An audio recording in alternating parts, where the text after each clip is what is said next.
Hey there, YouTubers! Unboxing video time. So this should be another motherboard. Can't remember if this one's new or used or abused or whatever, but let's go ahead and get it open. All right. So you saw what it says in the title. In a moment, I'll figure out what it is myself. Okay. So MSI Pro Z690 A Wi-Fi DDR4 motherboard. Okay, so you've probably seen on the channel we have had quite a few Z690s, and this just adds to the collection. I've been trying to change things up here on the channel, folks. We are trying to bring more products onto the channel. Maybe not as much gaming videos. Move the gaming videos over to one of the other channels and do more of this stuff. So let's get this thing open. So assuming no problems with this, and this does look like a used one that I bought, we will do the usual. This is the unboxing and overview of the features. Hopefully we'll do a macro view of it so you guys can see up close. That I have a link down below. That may end up on another channel. Hopefully an installation, BIOS overview, and then a BIOS update if all goes as planned. Sometimes you get these motherboards in and they're dead. So we'll see. We'll see what we get. I don't really, can't say I necessarily recommend buying used stuff off eBay, but it is what it is. So, things that we'll point out, but I may not remember later. This is a PCIe 5.0, one of the graphics card slots. The other is a 3.0 for the expansion slots. What else? Of course, 4 DIMMs. DDR4 up to 5200 megahertz, so we'll check that out. 3 M.2s Gen 4. One of those is Gen 3. There's a lot of M.2s on here. And then the LAN is 2.5 gig. So Wi-Fi 6. All right. And just because I will probably not call these out very well, tend to forget some of them, but there's those. This does have the flash BIOS firmware. So, wow, they didn't even cover the CPU. That's freaking scary, folks. My first step is going to be to cover that, and we will then we'll get into the video. All right, I want to make sure that thing's safe. All right, so we're good here. We'll look at this in a second. What else was in the box? So, even though it's an I/O shield, this is actually pretty much a decent upgrade. A lot of these, are just really cheap, crappy looking ones. I definitely, if you know the channel, I like these built into the motherboard itself. But we did get an I/O shield. SATA cables, so 2 sets of those.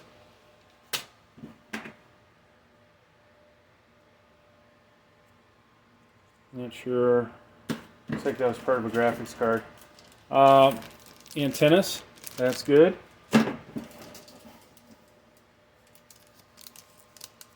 They had the little plastic device for the M.2. So I see one. I see the second one. And that's all, folks. Driver disk, which always better to get your drivers off the internet. Now, this is cool. This was not supposed to actually have some of this stuff. And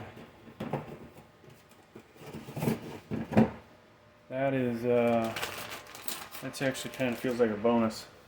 You know me, if you watch my other video, how I was saying I don't necessarily always use a, put the PC in a case, right? This is one of those things where I didn't think I was getting the I/O shield, and it wouldn't have mattered to me if I did. But all right, what do we see, folks? Well, this is obviously where our CPU goes, right? LGA 1700. In the future, LGA 1800. So it'll work with 12th and 13th gen.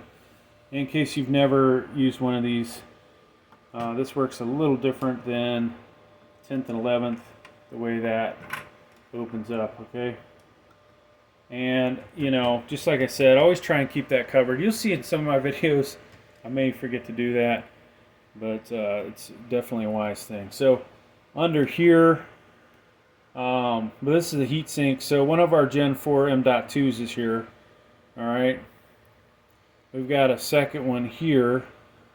This one actually looks like it would take a regular M.2 screw, as well as these other ones. So the fact they included the plastic gizmo, you may have seen my H610M video where we actually used the plastic gizmo for the M.2, and that's the installation video.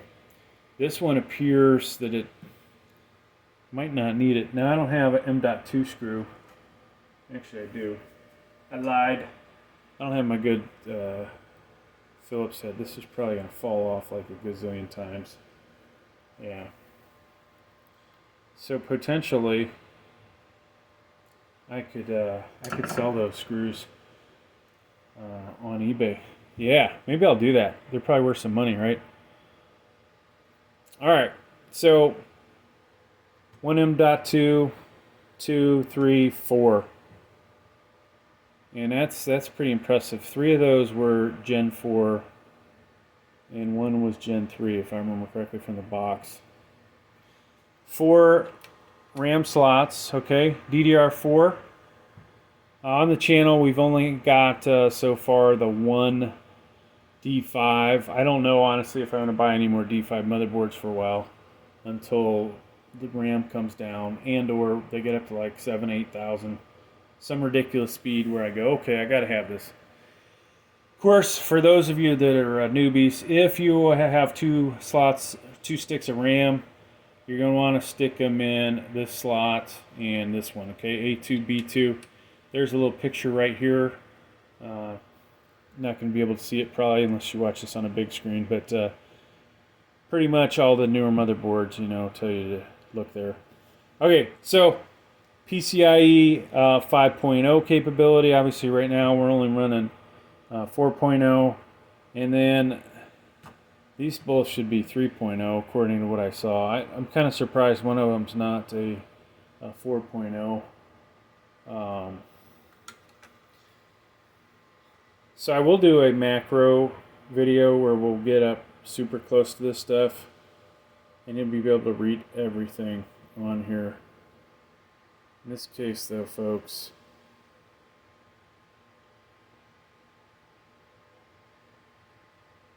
can't really see crap. So, alright.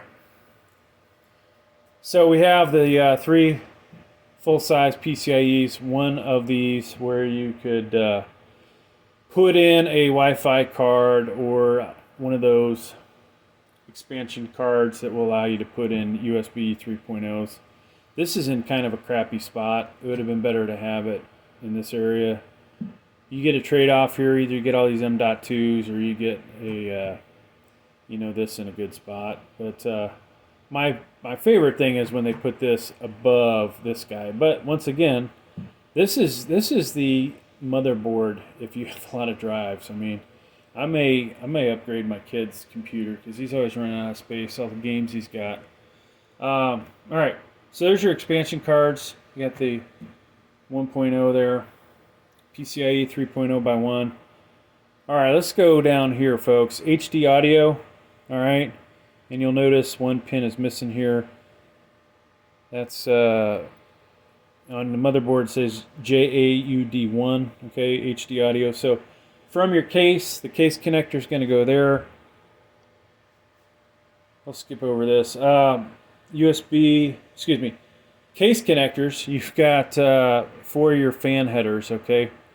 You've got 2 of those here. These are 4 pins. You can only go in one way when you attach those.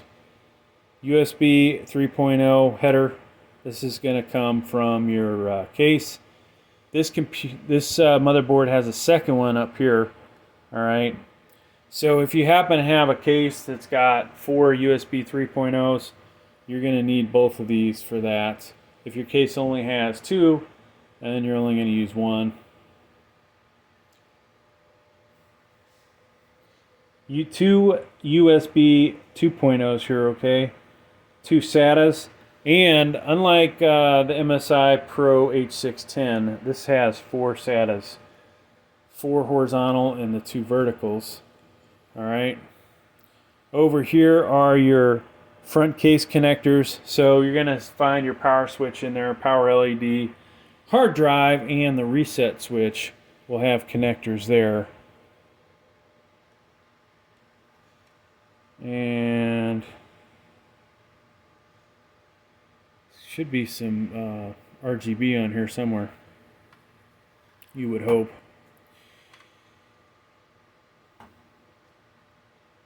Alright, moving on. USB Type-C Charlie. That is another header for your case. If your case has Type-C Charlie on it, you'll make that connection. Otherwise, you know, it will just sit there. Potentially, you could buy a, I believe you could probably buy a cable that would allow you to hook your phone up into it. Now, when we get over to this side, the I/O, there's probably one over there, so you might not need that. Some motherboards don't have them in both places, if I remember correctly. 24-pin power connector. This powers up your motherboard. Okay, this comes from PSU. Right next to that is Easy Debug. So this is a wonderful thing, folks. If you're not familiar with it, you're going to find on there, you know, let's say you forget to put RAM in or your RAM's bad, you get a light for that. If your CPU's not installed or the CPU's screwed up, you should get a light for that. Forget what the other ones are, but that's, you know, usually the two that I end up seeing. More case fan headers, 2 more here. So this case is, you know, pretty decent for that, because guess what? Boom, boom, boom.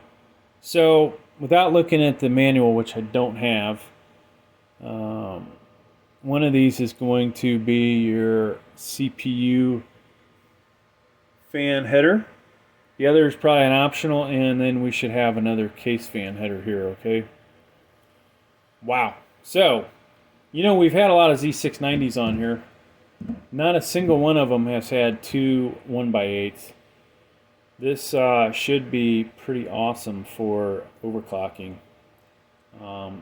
I might just put, honestly, not that I'm going to overclock it, but I might put the i9 12900 in it. I don't think I'm going to connect the 1000 watt EVGA gold power supply, but we'll put in one of them, and you know, see what we can crank power limits up to. Before we get to the I/O shield, we missed a couple things here. It looks like there is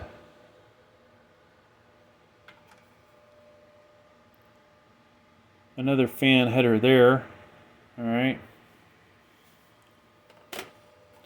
CMOS battery. If you happen to need to reset your BIOS due to a change you made, let's say you bumped up your overclock and your RAM a little too high and your computer won't actually boot up to the BIOS, won't even boot up, it just boots to black screen. Sometimes it will boot itself out of it, but you may have to reset this. And what that'll do is drop the RAM back down to its base speed, whether that's 2133, 2666, 2933, 3200, whatever. That's what that'll do. Is there anything on the bottom of this, folks? Nope. Alright, let's go over here. So, this was the BIOS update button. Okay, And this should be probably the BIOS USB. USB 2.0, PS2, okay, for keyboard, mouse, DisplayPort, HDMI, 2 more USB 2.0s, USB 3.0, 3.2, whatever they are. Here's a Type-C Charlie connector, Ethernet. Surprised this isn't a different color, so you know that it's 2.5 gig. Here is your Wi-Fi. Then over here, folks, line out, headphone, microphone. This doesn't have the fiber. One of these should be subwoofer, rear out, and don't remember what the other one is, but that's going to do it for that, folks. I will, like I said, we'll do a macro view of this, and we will also get this thing up and running at some point. I'm not sure when that'll be, but hopefully there'll be a link down below. Thanks for checking out the video. Please like, please subscribe. Thank you.